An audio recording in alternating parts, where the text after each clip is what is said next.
Bom, a nossa live caiu, né? Vamos reconectar rapidinho.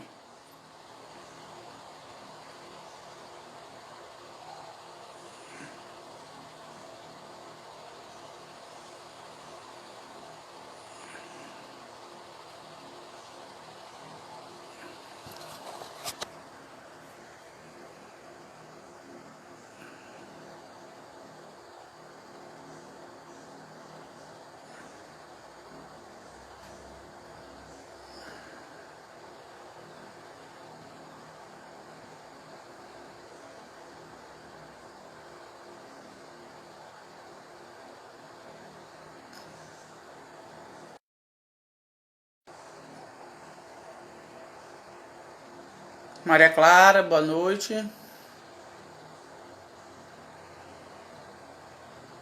Gente, nós tivemos um probleminha. Nós tivemos um probleminha na nossa live. Eu vou reconectar aqui com o professor Álvaro, tá? Foi um problemazinho técnico. Vamos reconectar. Bom, vamos reconectar. Meu amigo, um problema técnico, sabe como é a tecnologia? Eu não sei o É, que houve, a minha internet não caiu, mas a live não, caiu. sem Bom, problema. vamos aqui esperar mais um pouco, porque tem algumas pessoas entrando. Tudo bem. Para retomarmos o fio da meada. Isso. Bom, gente, boa noite a todos. Nós estamos aqui, o professor Álvaro. Nós vamos comentar sobre a história, cangaço, um pouco da história, literatura. Nós tivemos um probleminha aí, né? Caiu a live, mas nós retornamos. Bom, Álvaro, acho que tu pode continuar aí falando aí o que tu estava falando. Pode É, ir. eu estava respondendo à sua pergunta acerca do papel da desigualdade social para o desenvolvimento do cangaço.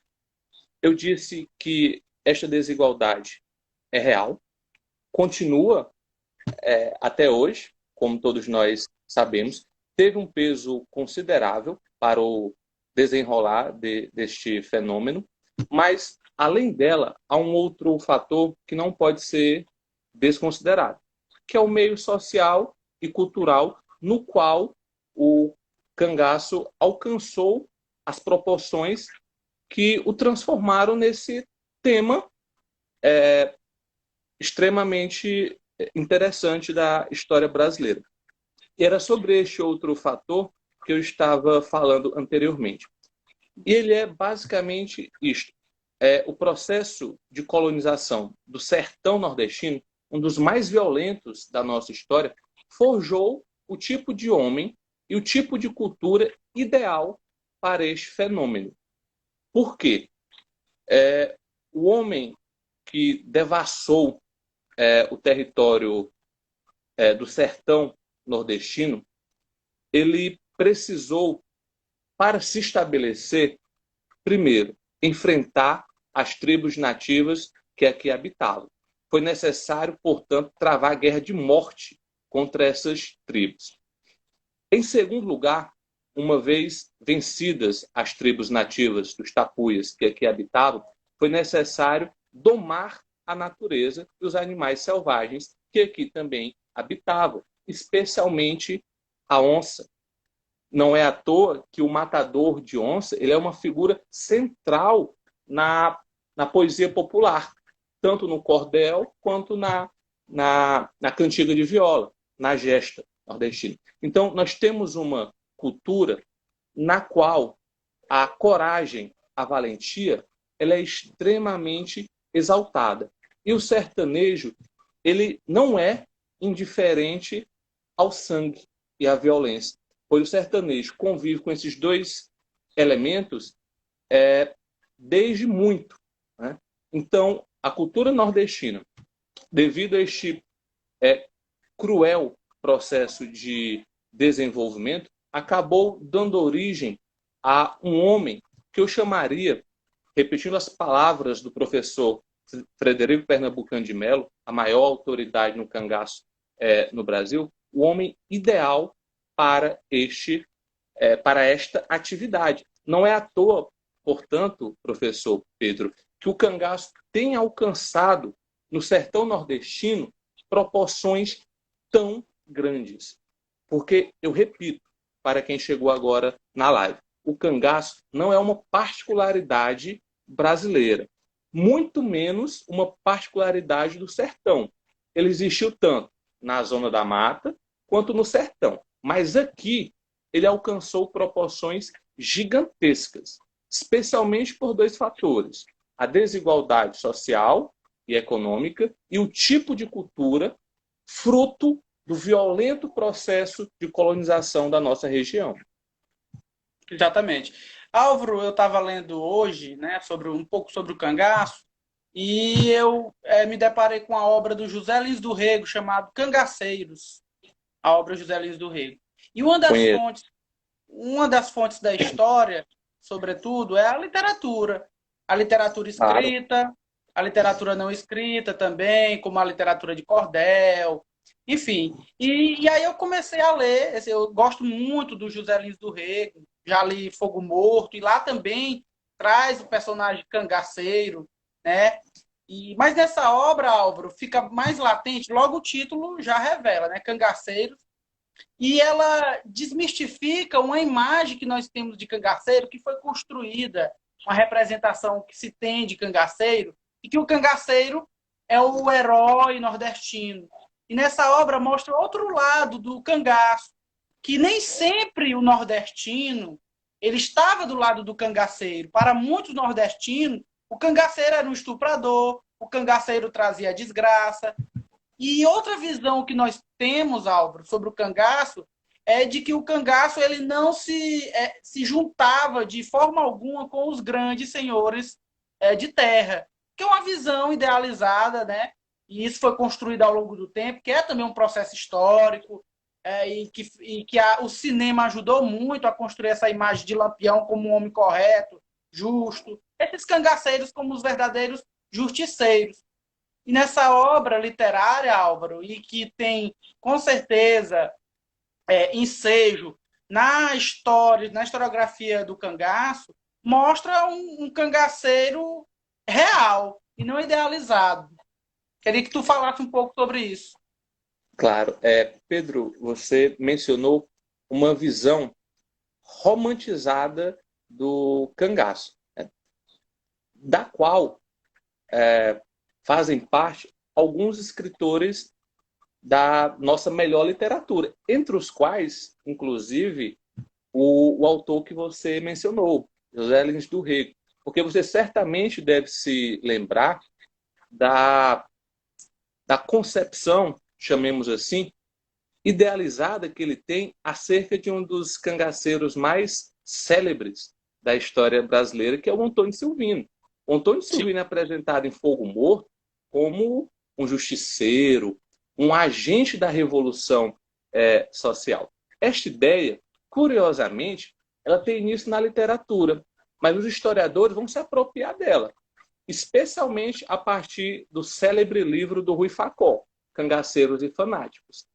No campo das ciências humanas, quem lança essa ideia segundo a qual os cangaceiros seriam agentes de uma transformação social é o Rui Facó.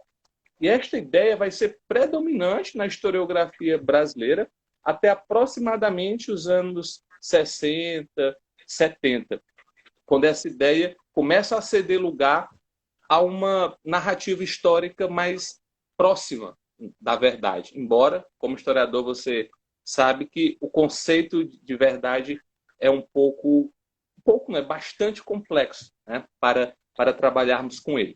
Mas o fato é o seguinte, professor Pedro, os cangaceiros não eram, de forma alguma, agentes de uma revolução social.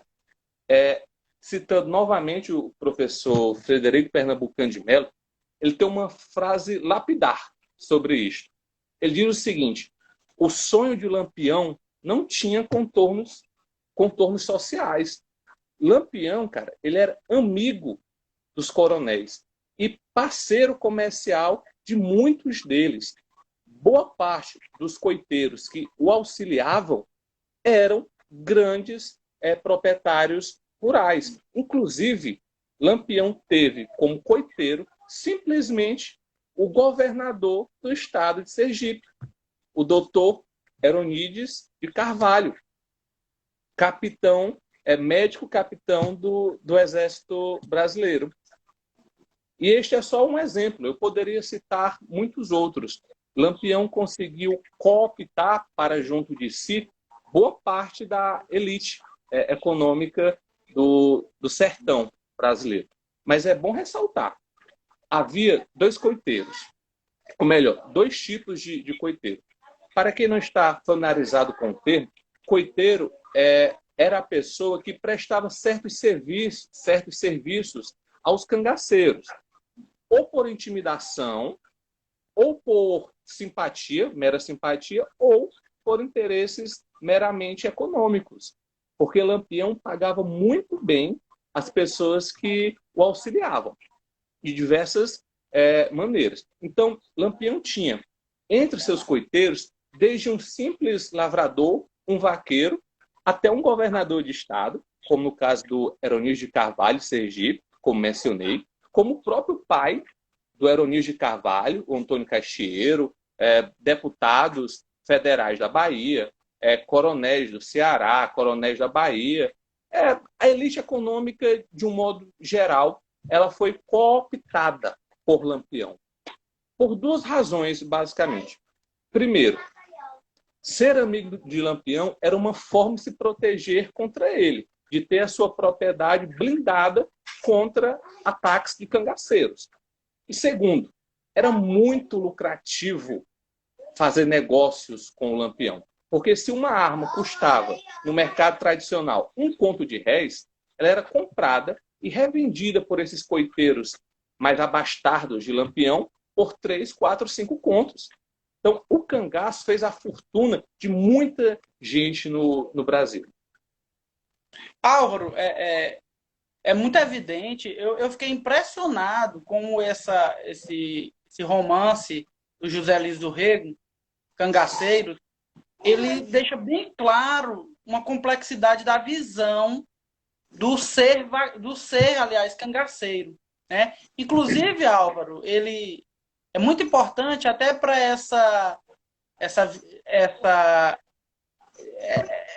destruição dessa imagem que muito foi construída de que o cangaceiro é um herói. A própria mãe do personagem principal aqui no caso da literatura, do José Liz do Rego, ela desacredita sobre o filho. Do filho, no caso, que é um cangaceiro, no caso da obra aqui, que é o Aparício, o nome dele, né? Então, o Aparício, ele ora é tratado como um herói e ora é tratado como um simples bandido. E eu não sei até que ponto, Álvaro, o cangaço também não surgiu da vingança. Da vingança de uma sociedade que a mão do Estado não estava presente. Porque o cangaço é um fenômeno, como tu bem colocou, que ele deve ser o ápice em plena república. Em plena república, a república que nasceu com o signo que ia resolver as desigualdades sociais, parece que ela aflorou ainda mais o sentimento de desigualdade, um pedido de justiçamento. Eu queria que tu falasse um pouco sobre isso. Pedro, você tocou em alguns pontos essenciais. Começarei pelo último. O cangaço, ele tem lugar, ou teve lugar, onde o braço do Estado não havia chegado, onde o Estado não se fez presente. O sertão nordestino, ele, por muito tempo, foi o lugar no qual predominou a justiça privada, a justiça do coronel. A palavra do coronel era lei. Houve, inclusive, uma tensão muito grande quando, a partir de um determinado momento, o litoral olha para o sertão, percebe que ali existe uma barbárie e resolve civilizá-lo. De que forma? Civilizá-lo à força, alterando o modo de vida secular. Porque é importante termos isso em mente. O sertanejo, até o início do século passado, ele vivia como os primeiros colonos do século XVI. Não é à toa que até a forma de falar é igual. O sertanejo do século XX falava como Camões falava no século XVI e outros contemporâneos, porque a cultura sertaneja ela é retentista. Os homens que devassaram essa região, eles ficaram por muito tempo isolados do litoral, de modo que eles acabaram sofrendo um atraso cultural enorme. As diferenças culturais entre o litoral e o sertão são, no mínimo, gigantescas. Há um abismo separando litoral e sertão. Este ponto é extremamente importante, mas eu passarei a outro que você mencionou, que eu considero extremamente crucial. Você falou acerca da idealização dos cangaceiros na literatura. Que os cangaceiros são tomados como heróis. Essa ideia, Pedro, embora não possa ser sustentada pelos fatos históricos, os fatos mostram algo completamente diferente disso. Os cangaceiros eram terrivelmente cruéis, mas a imagem que eles tinham na sociedade sertaneja era muito variada. Os cangaceiros conseguiam produzir em seus conterrâneos e contemporâneos sentimentos distintos e, às vezes, até contraditórios.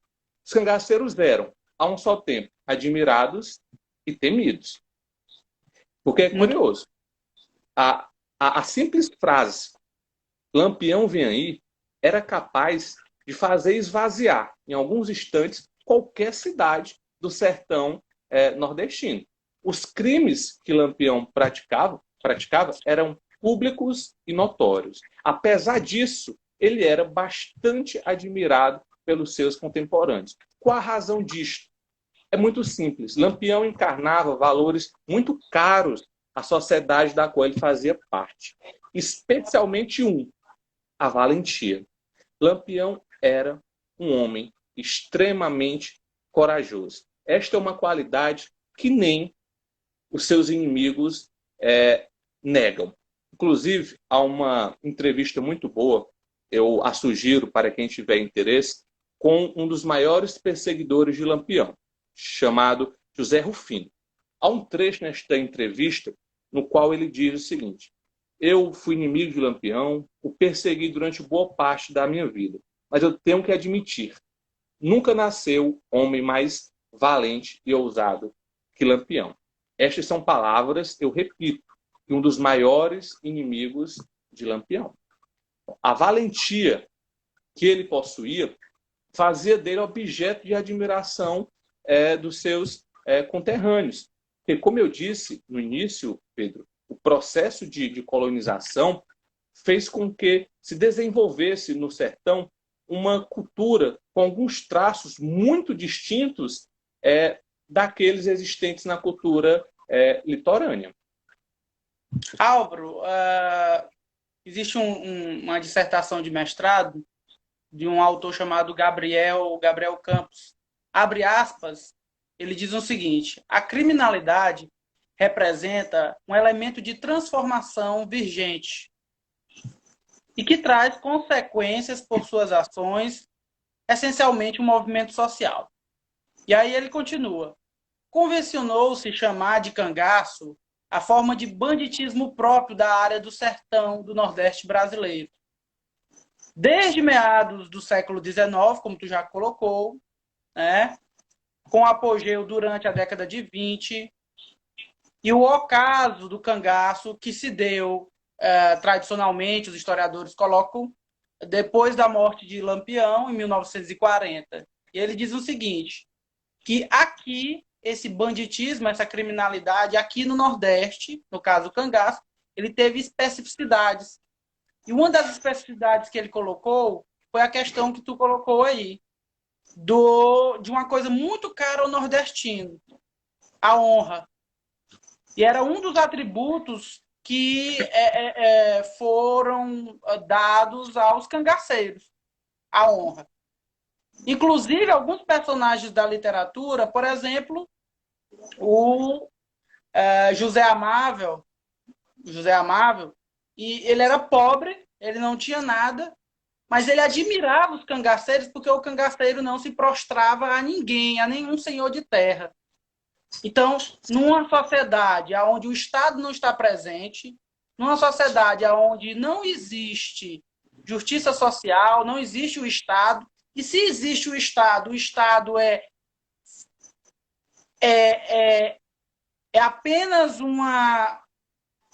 Expressão de vontades particulares, em outras Exatamente, palavras. pronto. Os coronéis eram donos do Estado, mesmo com a República. Aliás, com a República que o coronel veio se firmar mesmo, porque no período imperial nós tínhamos ainda uma centralização, e com a República houve uma descentralização, e nós sabemos dessa história.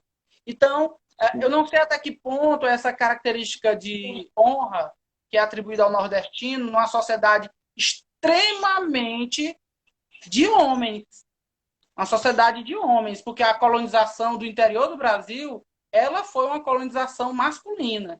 E esses atributos Pedro, masculinos de honra, de heroísmo, eles foram sequestrados para os sim, cangaceiros. Fala um pouquinho disso. desculpe interrompê-lo. Só para complementar o que você está dizendo, há um escritor brasileiro muito conhecido chamado Gustavo Barroso. Ele escreveu alguns livros sobre o cangaço. E um deles, chamado Almas de Lama e Aço, ele diz o seguinte, que o sertanejo que não lava a honra com sangue está moralmente morto. Mas é importante relativizarmos o papel da honra na inserção dos sertanejos no cangaço. O professor Frederico Pernambucano de Mello, eu volto a citá-lo, porque, como eu disse anteriormente, ele é a maior autoridade no assunto no Brasil.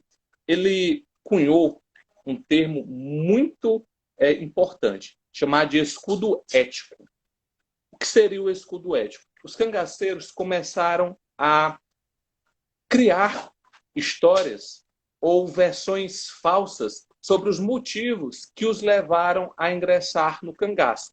Esta seria uma forma de angariar a simpatia popular. Então, vou citar o exemplo do cangaceiro mais famoso de todos os tempos, Lampião.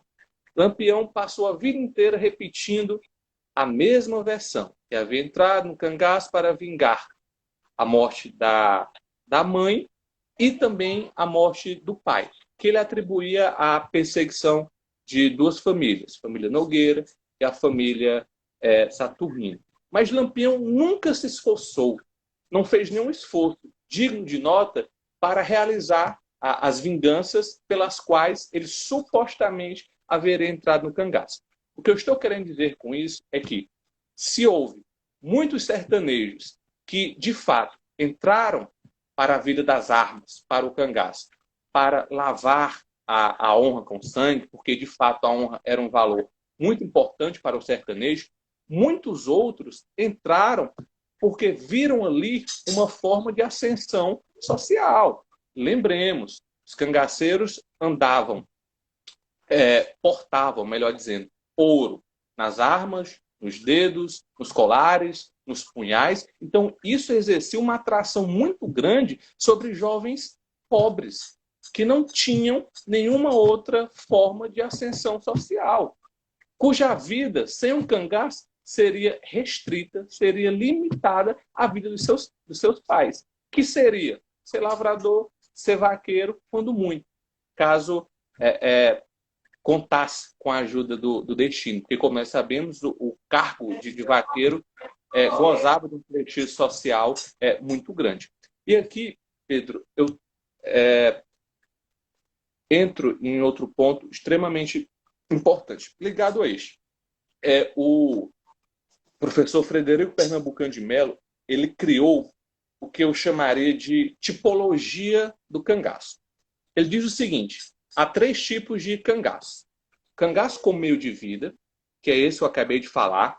O cara ia lá, entrava no cangaço para sobreviver, para ficar rico. Havia o cangaço como refúgio, isto é, o cara sofreu alguma injúria de alguém, teve um parente morto, teve uma irmã deflorada por alguém, entrava no cangaço, um determinado bando, ia se vingar. Aliás, desculpe, este é o cangaço como meio de vingança. Retificando o que eu disse. Este era o cangaço refúgio. O cara sofreu uma injúria qualquer, se vingava dela, para se proteger, entrava em um determinado bando de cangaceiros. E havia o cangaço como meio de vingança. Um sertanejo sofreu uma injúria, não tinha condições de vingá-la de vingá-la sozinho, recorria aos cangaceiros, tornando-se cangaceiro para isso. Então, segundo o Frederico Pernambucano de Mello, houve 3 tipos de cangaço. E houve também algo que ele identificou muito precisamente e chamou de transtipicidade. O que é isto? Era a transição de um tipo de cangaço a outro. Retomemos o exemplo de Lampião. Lampião teria supostamente entrado no cangaço para vingar a morte dos pais, especialmente a do pai. Mas algum tempo depois, Lampião sofreu essa tal de transtipicidade, isto é, ele migrou do cangaço como meio de vingança para o cangaço como meio de vida. Lampião enriqueceu às custas do cangaço. Para você ter uma ideia, quando Lampião morreu, as volantes que o mataram encontraram com ele 1.000 contos de réis e 5 quilos de ouro. A fortuna, né? Professor Pedro, o prêmio da loteria em 1938, ano no qual Lampião foi morto, era de 300 contos de réis. Lampião tinha 3 vezes mais. Com esse dinheiro, ele poderia abrir uma concessionária. Seria possível comprar 200 carros novos. E aqui é extremamente importante notarmos outro conceito formulado pelo professor Frederico Pernambucano de Mello. Inclusive, eu indico este livro aqui a você e aos nossos amigos que estão acompanhando a live. É o último lançamento do professor Frederico Pernambucano de Mello. Esta é a biografia mais completa que nós temos sobre Lampião. E o conceito ao qual eu me refiro é o seguinte, desculpa. É o que ele chama de cangaço SA. Lampião transformou, a partir dos anos 30, o cangaço na empresa mais lucrativa do sertão nordestino. Eu queria, justamente, Álvaro, eu queria que tu me falasse um pouco disso, porque eu li alguma coisa que o Lampião ele foi responsável por uma espécie de industrialização desse fenômeno. Inclusive, cobrando pedágios, alguns tropeiros, esses tropeiros. Ou seja, existe uma rede de conexão. O Lampião ele foi bem astuto para conseguir fazer isso tudo. Fala um pouquinho sobre isso, sobre a relação sim. dos cangaceiros com fazendeiros. É importante. Agora há pouco eu dei a definição de cangaço, mas acabei esquecendo de dizer como é que esses homens agiam. Eu vou retomar rapidamente a definição para, em seguida, explicar como funcionava de fato o cangaço. Eu disse o seguinte, que o cangaço foi uma forma de banditismo rural. Este banditismo se caracterizava pela ação de grupos de homens armados que perambulavam, no caso do Brasil, especialmente no sertão, fazendo saques, sequestros e extorsões de modo geral. Cobravam pedágio, como você citou anteriormente, cobravam uma espécie de taxa de proteção. Lampião expedia por dia cerca de 3 a 5 cartas a coronéis, fazendeiros, cobrando uma taxa de proteção. Cobrava um determinado valor para não invadir a fazenda. E esses coronéis, temendo uma invasão pelo bando de Lampião, acabavam cedendo e pagando a chantagem. Sobre a relação que você mencionou, eu a comentei anteriormente, mas posso retomá-la. Lampião entrou para o cangaço de forma efetiva a partir dos anos 20, especialmente 1921, quando ocorre a morte do pai dele por uma ação policial muito contestável, comandada por um grande inimigo de Lampião, talvez o maior deles, o José Lucena de Albuquerque, Maranhão, comandante do 2º Batalhão de Alagoas, que em 38 iria acabar matando Lampião. Então, Lampião ficou no cangaço por quase 21 anos, de 1921, aproximadamente, até 1938. Essa longevidade é inédita na história do cangaço. E só foi possível graças à enorme rede de coiteiros que Lampião foi capaz de montar. Lembrando, para quem chegou agora, o coiteiro era a pessoa que voluntariamente ou involuntariamente prestava serviços a Lampião. E havia coiteiros em todas as classes sociais. Havia desde o humilde lavrador, ao vaqueiro, ao coronel. E por que as pessoas auxiliavam Lampião? Algumas para proteger a própria vida. Porque quem ousaria dizer não a Lampião? Era algo impensável. Seria o mesmo que assinar a sua própria sentença de morte. E outros para enriquecerem. O cangaço enriqueceu muitos coronéis e tornou coronéis já ricos muito mais ricos. Ampliou a fortuna de muitos coronéis, porque o cangaço deu vida a um mercado negro de várias mercadorias, mas especialmente de armas e munição. Armas compradas no mercado comum por um conto de réis, repito o exemplo dado anteriormente, eram revendidas aos cangaceiros por 4, 5 contos. Isso gerava um lucro enorme e gerava a cobiça dos coronéis, que acabavam se aliando a Lampião com fins meramente econômicos. Álvaro, eu gostaria que tu me falasse um pouquinho aí sobre a questão, não sei se tem uma conexão, mas sobre a questão religiosa. Como a questão religiosa estava relacionada com o cangaço, ou se não estava, eu queria que tu me falasse um pouquinho sobre isso. Eu vou aproveitar o seu pedido para responder a uma pergunta que alguém fez aqui na live sobre a muito especulada relação entre Lampião e Padre Cícero, né? Na verdade, Lampião só se encontrou pessoalmente com Padre Cícero em 2 ocasiões. A primeira em uma visita que ele fez a Juazeiro, a convite do Floro Bartolomeu, braço direito do Padre Cícero, entre os dias 4 e 7 de março de 1926. Lampião foi convocado pelo Floro Bartolomeu para comandar um dos grupos que comporiam o Batalhão Patriótico do Juazeiro. Os batalhões patrióticos foram organizados pelo governo federal para dar combate à coluna Prestes. Lampião teve um rápido encontro com o Padre Cícero nesses 3 dias que permaneceu no Juazeiro, no qual, inclusive, ele recebeu a falsa patente de capitão. Daqui a pouco eu conto essa história, porque é muito interessante. E um outro encontro um mês depois, no dia 9 de abril de 1926, quando Lampião, irritado com atraso no pagamento, porque vejam só, o bandido Lampião foi cooptado pelas forças legais para dar combate à coluna Prestes. Foi transformado, em outras palavras, em um homem a serviço da lei. Um mercenário. Então, um mercenário. Então, ao longo da vida, Lampião teve apenas 2 encontros com Padre Cícero. O último, inclusive, foi muito tenso. Lampião rompeu as relações com o Padre Cícero.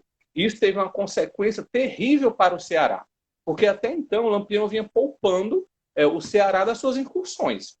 Dos 9 estados do Nordeste, apenas 3 não contavam com bandos de cangaceiros fazendo saques, extorsões e estas coisas. Piauí, Maranhão e Ceará. Por que o Ceará? Graças ao padre Cícero. Mas isso muda completamente a partir de abril de 1926, quando ele e Lampião rompem as suas relações. E sobre a religiosidade, Pedro, os cangaceiros, como todo bom sertanejo, eram extremamente religiosos. Lampião, ele andava com uma espécie de colar que tinha um saquinho contendo 8 orações. Eram as orações que o protegiam contra os seus inimigos, que fechavam seu corpo nas palavras dos cangaceiros. Mas eles eram extremamente religiosos. A religião em si não teve nenhum papel, digamos, na entrada de sertanejos no cangaço, nem nada do tipo. Mas ela estava sempre muito presente no cangaço, especialmente no cangaço da fase lampiônica. Era o Lampião que conduzia os, chamemos assim, cultos do cangaço, realizados em algumas datas especiais, como Sexta-feira de Paixão, Sexta-feira da Paixão, por exemplo. Álvaro, uma pergunta a você. Até que ponto, Álvaro, a República, ou a proclamação da República, o período republicano, foi responsável pelo apogeu desse movimento de banditismo social?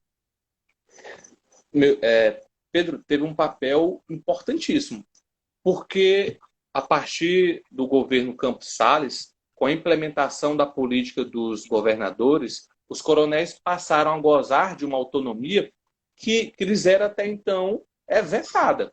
E essa autonomia permitirá a estes coronéis se aliarem aos cangaceiros, né? Se tornando importantes parceiros destes. Porque eu volto a enfatizar este ponto. Lampião foi capaz de cooptar boa parte da elite econômica do sertão brasileiro.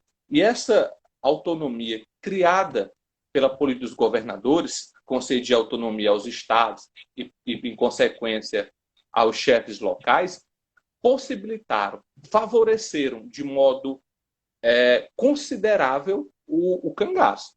Mas é importante notar, Pedro, o cangaço, ele, embora tenha atingido maior proporção a partir da República, mas ele é muito anterior a ela. Inclusive, o primeiro surto do que alguns historiadores chamam de cangaço independente, que é aquele desvinculado do coronelismo, desvinculado no seguinte sentido. Havia relações com os coronéis, é evidente, não tinha como ser diferente, mas os grupos tinham autonomia. Os grupos não obedeciam às ordens dos coronéis. Havia uma troca de favores entre eles, mas os grupos tinham total autonomia. Então, essa primeira fase, ela se dá justamente no contexto da Grande Seca, entre 1877 e 1879. Inclusive,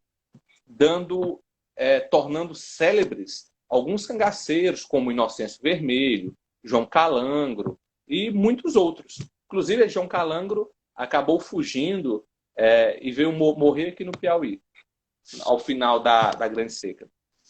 Professor Álvaro, senhor com as suas leituras, você atribui o fortalecimento da República, das instituições republicanas, como, por exemplo, o desenvolvimento ou fortalecimento das forças locais, das forças de polícia, uma das causas principais do ocaso do cangaço?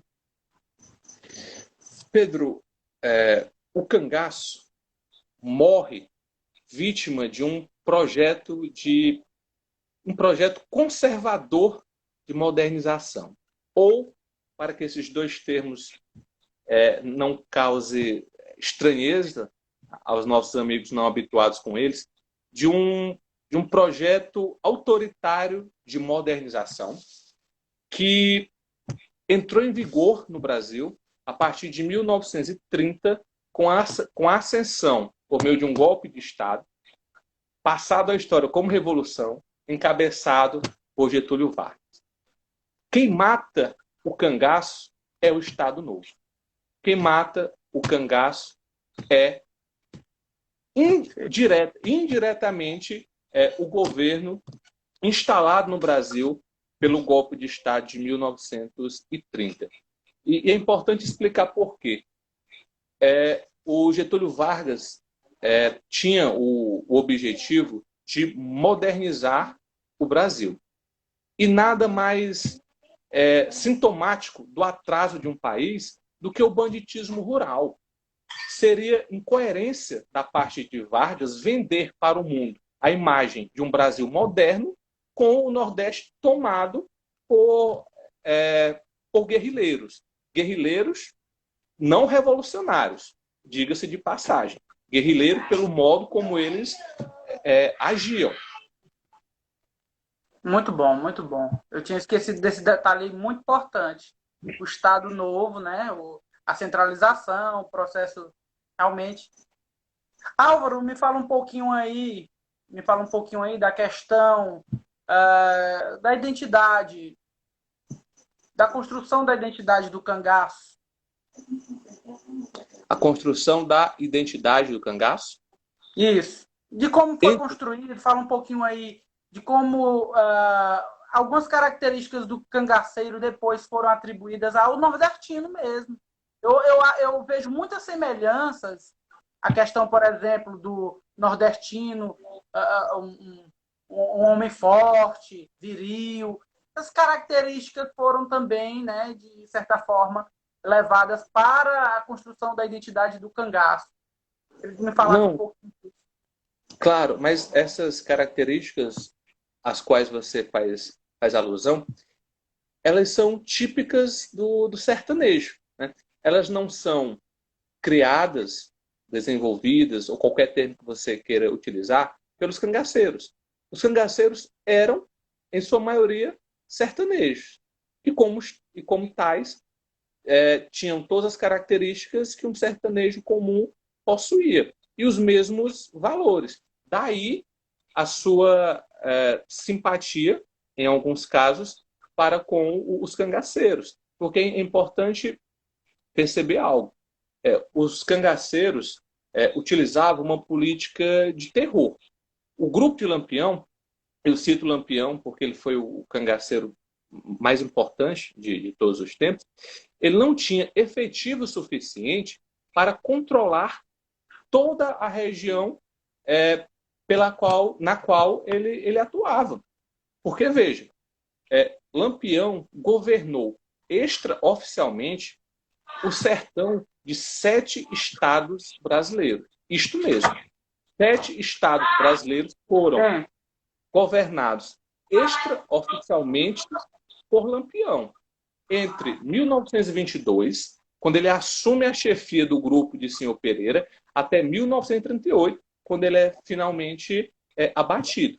E de que forma ele fez isso? Se, como eu disse, ele não gozava de um número de homens suficientes para tanto, através de uma política de terror, de intimidação.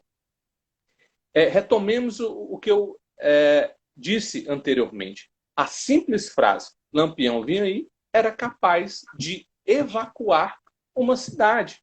E Lampião usava o terror de uma forma muito inteligente. Até as atrocidades que ele cometia eram calculadas. O objetivo era intimidar a população. Lampião foi o maior marqueteiro de si próprio.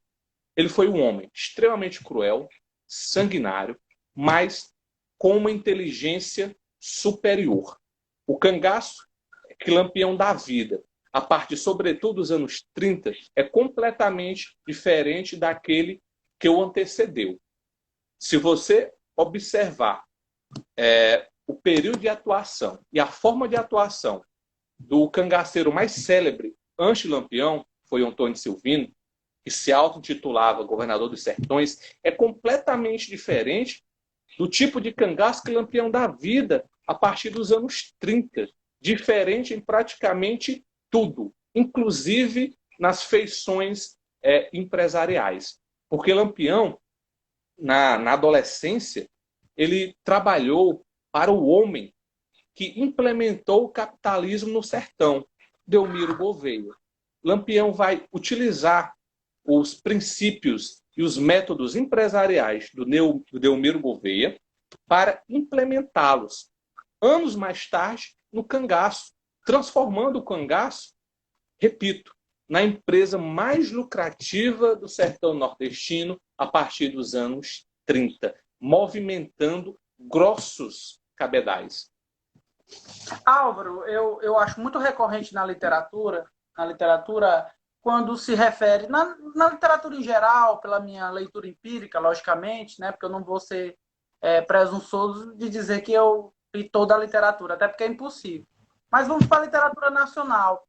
Eu acho uma coisa muito recorrente na literatura é uma imagem ruim que se tem do Estado, sobretudo da força do Estado materializada na polícia ou nas forças de polícia. Já quanto ao oposto, ou seja, de sujeitos que até enfrentavam a polícia, como os cangaceiros, me parece que ficou uma imagem assim mais colorida. Inclusive, Álvaro, é muito recorrente na literatura, eu acho que fica bem emblemático no Graciliano Ramos, em Vidas Secas, quando o personagem principal ele passa uma noite na cadeia por causa de um praça, de um policial, né? E na literatura do José Lins do Rego, Os Cangaceiros, mais uma vez mostra a imagem da polícia ou das forças, ou dessas forças que combatiam até os cangaceiros, uma imagem assim muito ruim do povo. Parece que o povo não gostava do Estado. Quanto mais o Estado se afasta, melhor para o povo. Já o que combatia essa força, os cangaceiros, e eu acho que parte da imagem positiva do cangaceiro está aí, Álvaro, que ele enfrentava a polícia, porque a polícia era muito odiada. O sertanejo via os cangaceiros como o instrumento de uma vingança que ele era incapaz de mover por meios próprios. O abuso policial foi e continua sendo uma constante na história brasileira. Há inúmeros casos de cangaceiros, de sertanejos, que aderem ao cangaço para se vingar de algum mal cometido por um policial. O sertanejo tem verdadeira aversão às forças policiais e, por consequência, ao Estado, que só lembra deles em momentos específicos, como recolhimento dos impostos e as eleições. Muito bom, muito bom. Álvaro, nós já estamos há mais de 40 minutos na nossa live. Vamos para a conclusão, não é? Você gostaria de indicar algum livro, falar mais alguma coisa? Claro, Pedro. Eu gostaria de indicar novamente, não apenas este. Eu mostro este exemplar porque é o único que eu tenho aqui comigo. Os outros livros do meu acervo acabaram ficando em Teresina. Mas para quem tem interesse em conhecer um pouco melhor a história do cangaço, eu recomendo os livros do professor Frederico Pernambucano de Mello, a maior autoridade sobre cangaço no Brasil. Porque, Pedro, a história do cangaço, ela enfrenta um problema muito grande, que é o desdém da academia. Há uma verdadeira aversão inexplicável, injustificada, dos historiadores profissionais para com o tema. Isto acabou criando uma lacuna que vem sendo preenchida por pesquisadores amadores. Por sorte, nós temos um grande historiador que, embora não tenha formação na área, merece como ninguém o título de historiador. Inclusive, ele trabalhou com o grande Gilberto Freire, que o definia, é bom lembrar, como o mestre dos mestres, quando o assunto era cangaço. Muito bom. Pois está certo, Álvaro. Obrigado, meu amigo. Obrigado a todo mundo que acompanhou, tá? De nada. Agradeço a todos que nos acompanharam. Boa noite. Até a próxima. Até a próxima. Adeus.